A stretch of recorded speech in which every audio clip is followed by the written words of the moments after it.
Hello and welcome to my show. My name is Michael Pinter, and we're talking about if you want to lend to a house flipper, how much are we live? I think we're live. How much can you expect to receive? So the real answer is it depends, right? Different flippers will pay you different amounts. Also depends how much business you've done with a flipper. Now I got too much light on that side.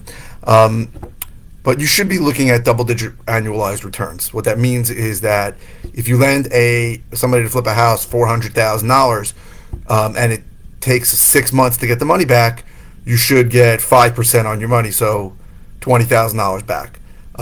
If it lasts a whole year, then you should get 10% of your money, so $40,000. So you should be looking at double-digit annualized returns. But this is something that's negotiable, right?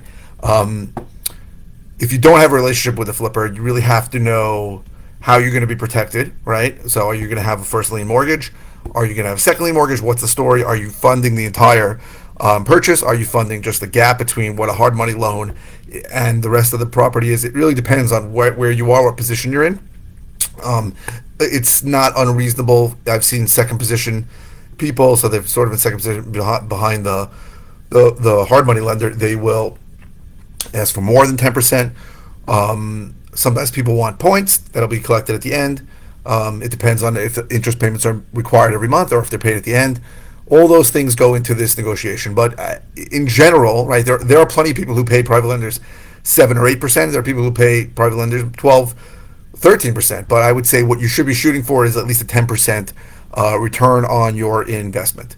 And 10% annualized. So that means if it takes 3 months, you're going to get less, but then the money should turn right away, right? There should be more deals. So you should be. This may be a one-off thing to you. Most lenders, certainly my private lenders, want to keep turning their money. So even if I get through a deal in 6 months, I'm going to get them into another deal pretty quickly, so that they'll end up with that full return over the year. And then each time I deploy the cash again, I confirm with them: is it okay? Do you want the money? Do you want the principal back? And then at the end of each deal, we pay them their interest, and then we ask them, do you want the money to be deployed again, or do you need that principal back? And most people just want the money to keep turning so that they can earn the interest. That's in general how it works. That's what the basic returns that you should expect. Now, let's talk more about how you're secured. So the easiest, simplest way, certainly if you don't know the guy, is to get a first lien mortgage on the property. If you're lending the entire deal, you should have it. You should have some kind of proof from the lender that the value is significantly higher than what you're paying. And there should be insurance on the property, right? The only things that can screw you up is if the property gets destroyed and it's not insured, then you're in trouble.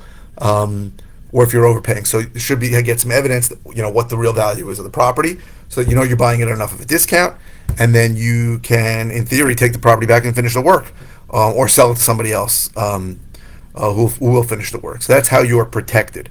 Sometimes, and because of the very high closing costs, people don't want to actually record the mortgage, so maybe their attorney will hold the mortgage and he can record it later.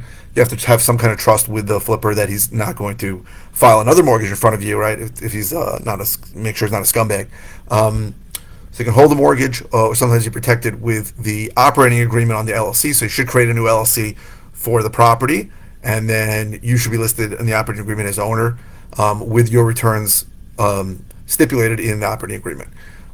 So whatever it's going to be 10%, or sometimes people work out without a fixed rate. They work out a percentage of profits. I've done all of them over the years, but you should be in the operating agreement, and it should be clear what your ownership what percentage of the ownership you have of the property, and what your returns are going to be, and how you're going to be paid.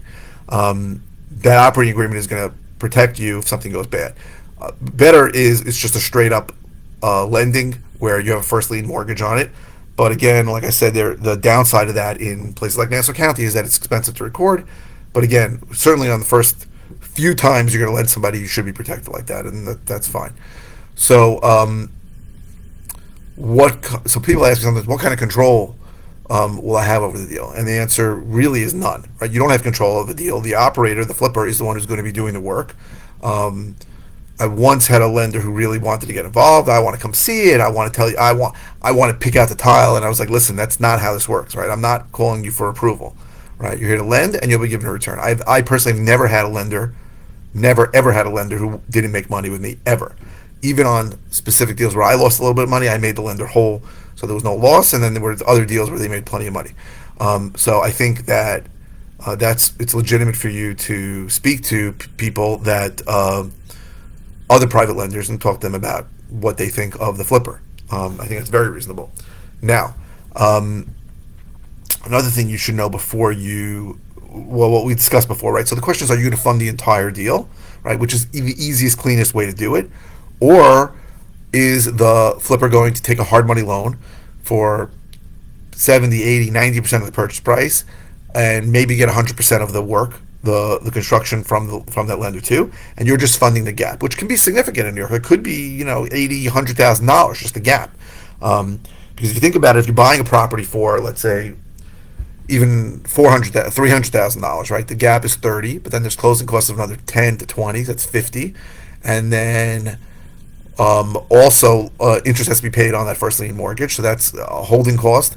And those are things that take time, and deals can take time, right? Now the truth is, when you're a lender, assuming there's nothing crazy going on, you want the deals to take time because you're earning interest during that time, and theoretically, when the deal closes, and you get your interest back, that's nice. But if the flipper can't deploy that cash right away, and it's rare that he can deploy it the next day, sometimes it'll take a week, sometimes it'll take a month, then your money's sitting there not doing anything. So you almost want the deals to take longer.